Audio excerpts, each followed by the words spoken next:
आपके साथ अरसला खान और आवाज द वॉइस देखना शुरू कर चुके हैं आप।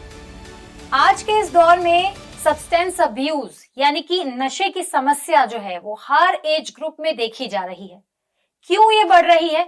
क्या सोशल मीडिया भी इसके बढ़ने का कारण है? और इसके इतर युवाओं और बच्चों में वेपिंग इशू भी देखा जा रहा है। लोग इसके एडिक्ट हो रहे हैं। ऐसा क्यों हो रहा है? आज चाइल्ड वेलनेस टॉक के नए एपिसोड में इन सभी मुद्दों पर चर्चा करेंगे और एक बार फिर से हमारे साथ हमारी इस चर्चा का जो हिस्सा होंगी साइकोलॉजिस्ट सुचि गोयल जी होंगी। मैम, वेलकम टू आवाज द वॉइस। सबसे पहले आप कैसी हैं? बहुत अच्छी हूँ। गर्मियाँ शुरू हो चुकी हैं और ये बहुत इम्पोर्टेंट टॉपिक है जो हमें अक्सर अब बाहर ओपन एनवायरनमेंट में दिखेगा। बिल्कुल आपने सही कहा सुचि मैम। तो यहीं से ही शुरू करते हैं। जैसे मैंने वेपिंग की बात की, हम लोग भी ऑफ द रिकॉर्ड डिस्कस कर रहे थे कि हम लोग आजकल देख रहे हैं रोड पे बच्चे वेपिंग के साथ घूम रहे हैं। तो कहाँ से शुरू हो रही है? क्यों इतना ज्यादा बढ़ावा मिल रहा है इन सब चीजों को? देखिए, किसी भी एज ग्रुप में अगर हम ध्यान दें तो किसी भी तरह का नशा करना, सब्सटेंस का यूज करना कहीं ना कहीं इमोशनल नीड से शुरू होता है, एक्सपेरिमेंटेशन से शुरू होता है या फिट इन करने की वजह से। यानी कि जो मेरे साथ के लोग हैं या फ्रेंड सर्कल है, वहां पे एक कूल दिखना या उनके साथ जुड़ने की होड़ में कई बार ये चीजें हैं शुरू होती हैं। बिल्कुल। और वेपिंग की अगर हम बात करें सब्सटेंस में स्पेसिफिकली, उसका इतना बड़ा इम्पैक्ट इसलिए भी देखा जाता है कि बहुत ही इजी है इसकी एक्सेसिबिलिटी, और जो मार्केटिंग है वो इस तरह से की गई है कि ये तो फ्लेवर है, इसमें कोई निकोटीन नहीं है, जबकि ये बिल्कुल ही गलत है। इसमें फ्लेवर है और निकोटीन भी है, लेकिन क्योंकि मार्केटिंग ऐसा कहती है कि सिर्फ फ्लेवर है, कूल है, तो उसको एक सेफ सब्सटेंस मान लिया जाता है और बढ़ता जा रहा है इसका यूज। और अगर आप इसका वेपिंग डिवाइस भी देखेंगे तो देखेंगे कि बहुत ही सिंपल सा, ऐसा लगता है कोई यूएसबी ड्राइव हो या कोई पेन ड्राइव बच्चा लेके घूम रहा है। तो हमारे लिए एज अडल्ट्स या हमसे भी जो बड़े लोग हैं, उनको ही समझ पाना कि एक्चुअली ये है क्या, तो उस चीज को पकड़ना भी थोड़ा ज्यादा मुश्किल हो गया है। अच्छा, इसके अलावा सुचि मैम आपने बात की कि फ्लेवर्ड हो गई ये सारी चीजें, तो लोग समझते हैं कि ये खतरनाक नहीं है। तो जो ये मिथ है कि सिगरेट, अगर मैं बात करूं, सिगरेट से कम मतलब परेशानी होती, कम हार्मफुल है वेपिंग, तो ये मिथ कहाँ तक देखिए बिल्कुल ही मिथ है। हम कह रहे हैं तो मिथ ही होता है। बस ये है कि सिगरेट का बहुत समय से हम अपने सोसाइटी में ग्लोबली देख रहे हैं। हमको पता है कि धुआं भी रिलीज हो रहा है लंग्स में भी।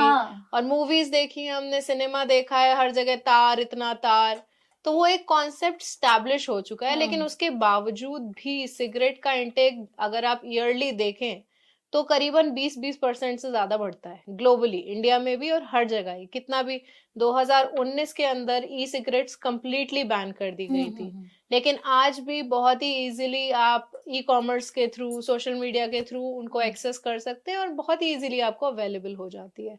तो निकोटीन दोनों ही चीजों में है, सिगरेट में भी है और वेपिंग में भी है। लेकिन होता ये है कि जब भी कोई नई चीज आती है मार्केट में, उसके बारे में ज्यादा नॉलेज अवेलेबल नहीं होती है और बहुत सारे मिथ्स क्रिएट कर दिए जाते हैं, तो ऐसा लगता है हार्मफुल नहीं है।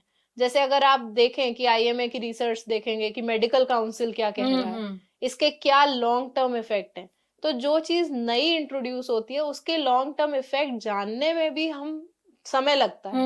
और जब तक हम वो जान पाते हैं तो डिपेंडेंस बढ़ जाती है और उसके असर जो नेगेटिव इफेक्ट है हम समझते हैं तब तक बहुत देर भी हो जाती है। तो ये एक कारण हो सकता है। इसके अलावा जैसे हम देखते हैं सोशल मीडिया पर काफी ज्यादा इन्फ्लुएंसर्स हैं ऐसे, हम हमेशा उन्हीं की बात करते हैं। सोशल मीडिया क्योंकि बहुत ज्यादा इन्फ्लुएंस करता है युवाओं को खासतौर पर, अब तो सभी को, खैर, क्योंकि सभी लोग यूज करते हैं। तो सोशल मीडिया वेपिंग का और पीयर प्रेशर का क्या कनेक्शन है सुचि जी? जैसा कि मैंने शुरू में कहा कि कोई भी सब्सटेंस जब हम इस्तेमाल करना शुरू करते हैं अपने यंग इन्फ्लुएंशियल एज में, जब हम टीनेजर्स हैं या यंग अडल्ट हैं, उस एज में, तो हमारी आइडेंटिटी का बहुत बड़ा हिस्सा होता है समाज। और वो समाज हमारे लिए क्या है? हमारा फ्रेंड सर्कल है, या जिसको हम फॉलो करते हैं। वो एक इन्फ्लुएंसर हो सकता है, कोई एक्टर हो सकता है, कोई गुरु हो सकता है, कि वो जो कर रहा है वो अच्छा कर रहा है, वो कूल है, वो ऐसा ही करना चाहिए। ये हमारा एक बेंचमार्क हो जाता है, जैसे आइडल बना लेते हैं हम किसी को। तो उसी चीज में जब हम सोशल मीडिया इन्फ्लुएंसर्स को अच्छे एस्थेटिक्स के साथ वेपिंग यूज करते हुए देखते हैं, फोटोज के माध्यम से, वीडियोज के माध्यम से, छोटी स्क्रिप्ट्स जो भी बनती हैं या सीरीज आती हैं उनके माध्यम से जब हम देखते हैं, तो हम उसको उसके नेगेटिव इम्पैक्ट समझने से पहले जोड़ते हैं कि ये कूल है, ये अच्छा है, ये हमें सोसाइटी में एक जगह बनाता है, हमारी एक्सेप्टेंस को बढ़ाता है, स्टेटस को बढ़ाता है। तो इसीलिए हमेशा सोशल मीडिया का इन्फ्लुएंस बहुत ज्यादा रहता है। हम कहेंगे कि मूवीज देखते हैं, टीवी भी देखते हैं, तो कभी भी कोई स्मोकिंग का या फिर अगर ड्रिंकिंग का सीन आता है तो छोटी सी उसमें नीचे एक वार्निंग लिखी आ जाती है कि ये सिर्फ मूवी के मीडियम के लिए है, इसका सेवन हानिकारक। बट कितने ही लोग उसको देखते हैं और देखते भी हैं, तो उसका इम्पैक्ट क्या पड़ता है। अगर आप 3 घंटे की मूवी में 1 घंटे देख रहे हैं और आपका कोई बहुत ही फेवरेट चहीता एक्टर या एक्ट्रेस ये कर रहा है, बहुत आपको स्मार्ट लग रहा है, कूल लग रहा है, तो आपको लगता है कि उस एक छोटी सी लाइन जो दिख भी नहीं रही उसका कोई असर रह जाएगा। इसके अलावा जैसे हम हमेशा स्ट्रेस की बात करते हैं, एंजाइटी की बात करते हैं, तो काफी लोग ऐसा सोचते हैं सुचि जी कि सिगरेट पीने से स्ट्रेस रिलीज होता है और अलग अलग नशे करने से भी अच्छा फील होता है, तो उसको आप कैसे देखती हैं और उसमें कितनी सच्चाई है? अगर एज अ साइकोलॉजिस्ट मैं बात करूं तो ये 90% ऑफ द केसेस में लोग यही कहते हैं कि इतना ज्यादा स्ट्रेस है, इतनी सारी परेशानियां चल रही हैं, तो अगर मैं थोड़ा सा स्मोक कर लेता हूँ या थोड़ा सा ड्रिंक कर लेता हूँ तो मुझे ठीक लगता है। तो क्या है, आपको शॉर्ट टर्म रिलीफ मिल जाता है क्योंकि आपको वो किक मिलती है निकोटीन से, और आप उस समय के लिए, कुछ देर के लिए वो चीज को भूल जाते हैं कि जो आपकी परेशानी है, जो स्ट्रेसर है, जिससे आपको तकलीफ हो रही है। लेकिन उसका जो लॉन्ग टर्म इफेक्ट है वो बहुत नेगेटिव है। दूसरी इंपॉर्टेंट चीज क्या है, हम लोग हमेशा मेंटल हेल्थ में बात करते हैं कोपिंग स्ट्रेटेजी की, यानी कि किसी भी चीज से हम किस तरह से डील करते हैं एज एन इंडिविजुअल। तो जब हम सब्सटेंस पे अपनी डिपेंडेंसी बढ़ा देते हैं तो हम उस चीज से तो कोप नहीं करते, तो वो तो चलती ही रहती है, बस थोड़ी देर के लिए भूल जाते हैं। तो ये हमारी डिपेंडेंसी एडिक्शन में बदल जाती है।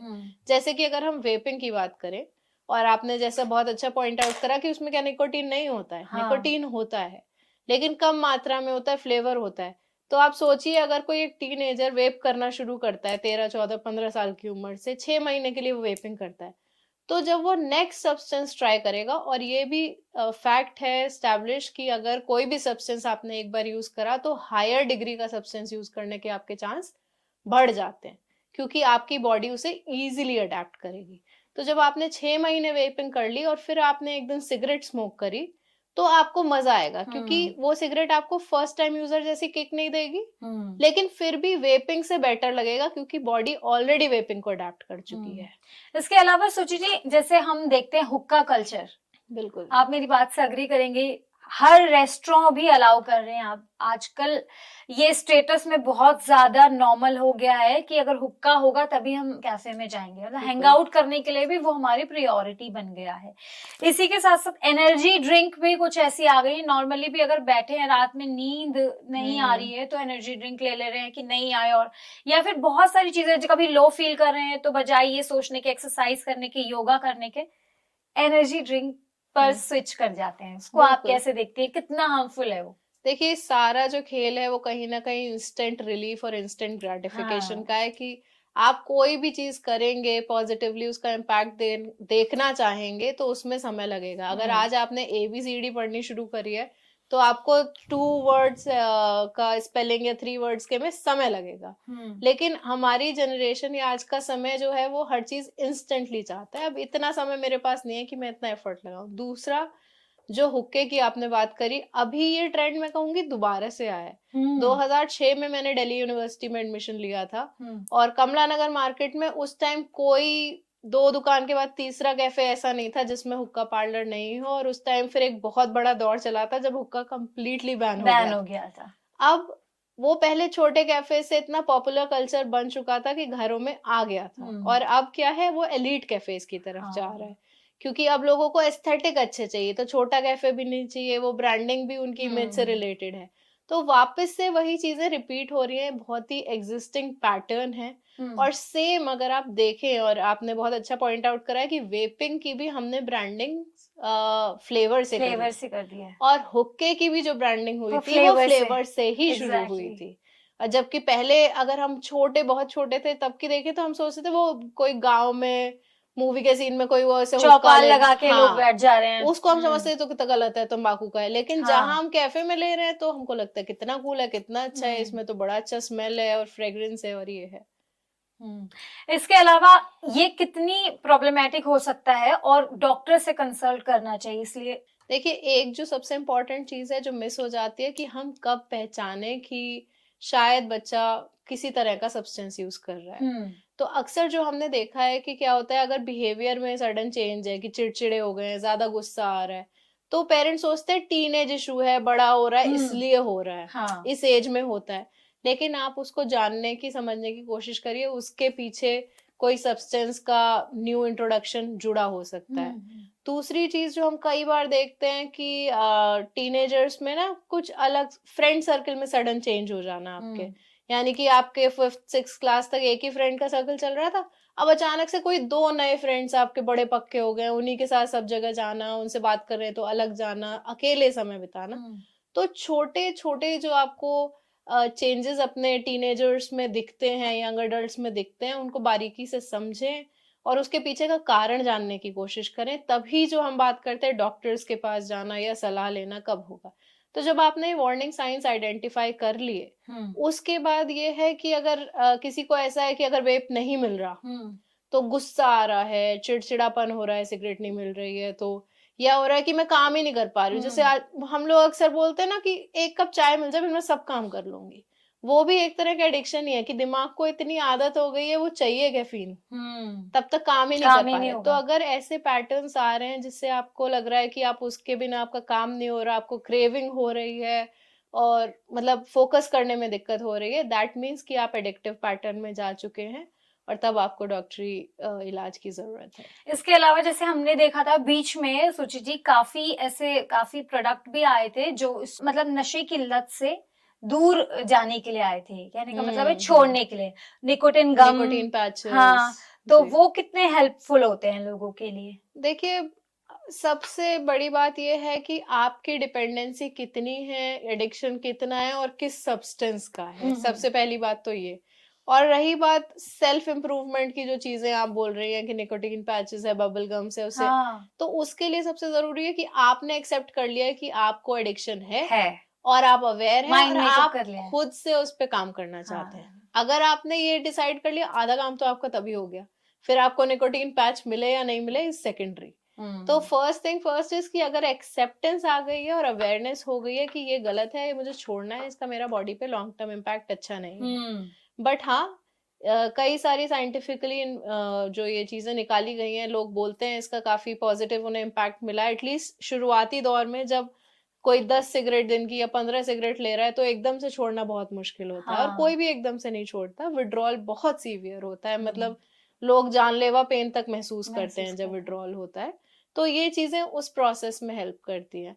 दूसरा एक मिथ भी इसके साथ एसोसिएटेड है, जैसे आपने बात करी, आजकल बहुत सारे एनर्जी ड्रिंक, 0% अल्कोहल, वो मार्केटिंग, मतलब वो बस फिर क्या है, अगर आपको फिज भी नहीं चाहिए, शुगर भी नहीं चाहिए, कैफीन भी नहीं चाहिए, तो आपको वो कलरफुल बॉटल से ही क्या फोटो खिंचा करके पीने का है, क्योंकि आपकी आइडेंटिटी जुड़ी हुई है और हम उसको डिटैच नहीं कर रहे। तो सबसे इम्पोर्टेंट है कि इसके बारे में सिर्फ बैन करना जरूरी नहीं है, अवेयरनेस लाना जरूरी है कि इसका इम्पैक्ट क्या है, इसको हम कैसे छोड़ सकते हैं। और ये कॉमन है, उसको क्या होता है ना, हमने जैसे देखा, मैं मार्केट में जा रही हूँ कि अरे वो तो अरे उनका बच्चा तो बिगड़ गया, तो जज बहुत जल्दी करते हैं। जज करने से बेटर है आप उनको अवेयर तो कराओ, ये कर रहे हो तो इससे क्यों कर रहे हो, इससे तुम्हें कैसे शुरू हुआ, कैसे छोड़ सकते हो और क्यों ही छोड़ना है।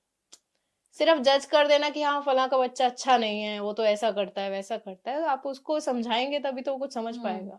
तो जैसे क्या कर सकते हैं पेरेंट्स, टीचर और लोग खुद भी इससे बचने के लिए? देखिए, स्कूल्स में आई थिंक बहुत इंपॉर्टेंट है कि सोशल इमोशनल लर्निंग के बारे में बातचीत हो कि आप कैसे इमोशनल कोपिंग करें। आज के जमाने में बहुत कंपटीशन है, बहुत स्ट्रेस है, हर तरह के दबाव है, सोशल इमेज का भी एक प्रेशर है, तो इम्पोर्टेंट है कि आप इमोशनल कोपिंग को एक इम्पॉर्टेंट पार्ट ऑफ सिलेबस बनाए, हर स्कूल में हर बच्चे के साथ इस बारे में बात की जाए, हेल्दी कोपिंग मैकेनिज्म उन्हें सिखाए जाए। परिवारों में कम्युनिकेशन का चैनल ओपन रखें। कई बार ऐसा होता है बच्चे अपनी बात कहते भी हैं, लेकिन वो इंस्टेंट रिएक्शन, हम लोग रिएक्ट करते हैं कन्वर्सेशन में, बात नहीं करते हैं। मतलब अगर मैं आपसे कुछ कहूं कि अच्छा मुझे अपनी बात शेयर करनी है, हो सकता है आपका रिएक्शन है, आप सोच समझ के 2 मिनट का पॉज लेके नहीं बात करते हैं। तो वो स्पेस क्रिएट करिए कि थोड़ा ठहराव के साथ आप बात कर पाए। आपका गुस्सा जायज है, लेकिन शायद वो समय अगर आप उस चीज को ढंग से हैंडल कर लेंगे तो आगे के लिए आसानी हो जाएगी। तीसरी बात, एडल्ट्स के लिए मुझे पता है कि बहुत सारे स्ट्रेसर्स हैं, हमें भी हैं, और मतलब एज अ थेरेपिस्ट भी हम कभी ना कभी थेरेपी पे जाते हैं, लेकिन सब्सटेंस पे डिपेंडेंसी बढ़ाने से अच्छा है कोई ना कोई नई हॉबीज ट्राई कर सकते हैं। अगर आपको लग रहा है, जैसे आप बोलते हो हमेशा कि योगा कर सकते हैं, कुछ ऐसा जो एंगेजिंग हो, फिजिकली मेंटली आपको एक पॉजिटिविटी दे, उन चीजों में एंगेज होने की कोशिश करें rather than going towards substance. बिल्कुल सही कहा सुचि मैम आपने। तो ये थी हमारे साथ सुचि गोयल, जिन्होंने हमेशा की तरह हमें लास्ट में ये एडवाइस दी कि सब्सटेंस अब्यूज आपके लिए बहुत ही ज्यादा खतरनाक है, और जैसा कि हम हमेशा कहते हैं कि हर चीज का जरूरत से ज्यादा इस्तेमाल आपके लिए हानिकारक है। वेल, आज के इस वीडियो में सिर्फ इतना ही। हमें दीजिए इजाजत, और हम चलते हैं। और हमारे वीडियो अगर अच्छा लगा हो तो उसे शेयर करें, कमेंट करें, और हमें बताएं कि नेक्स्ट टॉपिक कौन सा रहेगा। तो हमें साथ ही फेसबुक, ट्विटर, इंस्टाग्राम पर भी आप फॉलो कर सकते हैं। शुक्रिया।